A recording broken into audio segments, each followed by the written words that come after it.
বাংলাদেশ ইসলামী ছাত্র সেনা ঢাকা মহানগরের সাবেক সভাপতি জনাব রহিসউদ্দিনকে মব সৃষ্টি করে পূর্ব পরিকল্পিতভাবে তাকে হত্যা করা হয়েছে, ঠিক কিনা বলে? আমরা এটাও দেখেছি, তার উপরে মিথ্যা অভিযোগ তোলে তাকে গণপিটুনি দিয়ে থানার মধ্যে সুপর্দ করা হয়। থানার প্রশাসন আমার রহিসউদ্দিনের চিকিৎসা না করে সেখানে তাকে আটকে রাখা হয়, সেখানে চিকিৎসার অভাবে সেখানে সে মৃত্যুবরণ করে। কথা বলেন ঠিক? আমি মনে করি এই হত্যাকাণ্ডের পিছনে দুর্বিসন্ধিমূলক ষড়যন্ত্র রয়েছে। যারা এই আমার রহিসউদ্দিনকে, বাংলাদেশ ইসলামী ছাত্র সেনা ঢাকা মহানগরের সাবেক সভাপতি রহিসউদ্দিনকে নির্মমভাবে পূর্ব পরিকল্পিতভাবে যেই সমস্ত সন্ত্রাসীরা মব সৃষ্টি করে আমার ভাইকে শহীদ করেছে, আমি প্রশাসনকে বলবো, সরকার প্রধানকে বলবো, অনতি বিলম্বে এই হত্যাকাণ্ডের পিছনে যারা জড়িত তাদেরকে 24 ঘন্টার ভিতরে আইনের আওতায় আনতে হবে। এবং যদি আইনের আওতায় আনা না হয়, এই মুহূর্তে রহিসউদ্দিনের লাশ সেই গাজীপুর থানায় প্রবেশ করতেছে।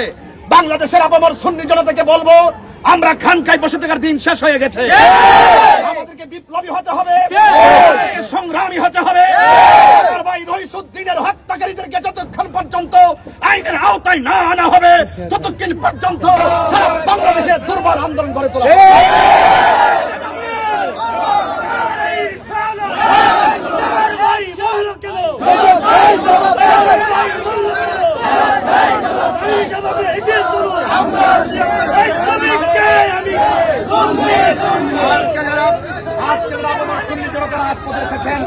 আপনাদের সকলকে বলবো, প্রস্তুত থাকুন লড়াইয়ের সংগ্রামে, বিপ্লবে হককে প্রতিষ্ঠা করার জন্য, অন্যায়ের বিরুদ্ধে এবং অপশক্তির বিরুদ্ধে আমরা সব সময় অনড় ছিলাম। এখন এই যে ন্যাক্কারজনক ঘটনা, আমার ভাইয়ের রক্ত যেই রাজপথে চড়েছে, সেই রাজপথে প্রয়োজন আমরা রক্ত ঢেলে দিয়ে আমার ভাইয়ের হত্যাকারীদের ফাঁসির দাবি জানাচ্ছি। আমার ভাইকে অন্যায়ভাবে হত্যা করেছে, তার দৃষ্টান্তমূলক শাস্তি দিতে হবে। আর না হয় মব সৃষ্টি করার যে সিস্টেম বাংলাদেশে চালু হয়েছে, যেই সিস্টেমে রহিসউদ্দিনকে মিথ্যা অভিযোগ দিয়ে মব সৃষ্টি করে শহীদ করা হয়েছে, প্রয়োজনে প্রশাসনের পক্ষ থেকে, রাষ্ট্রের পক্ষ থেকে আমরা যদি ন্যায্য বিচার না পাই, তাহলে আমরাও মব সৃষ্টি করে আমাদের অধিকার আমরা আদায় করি।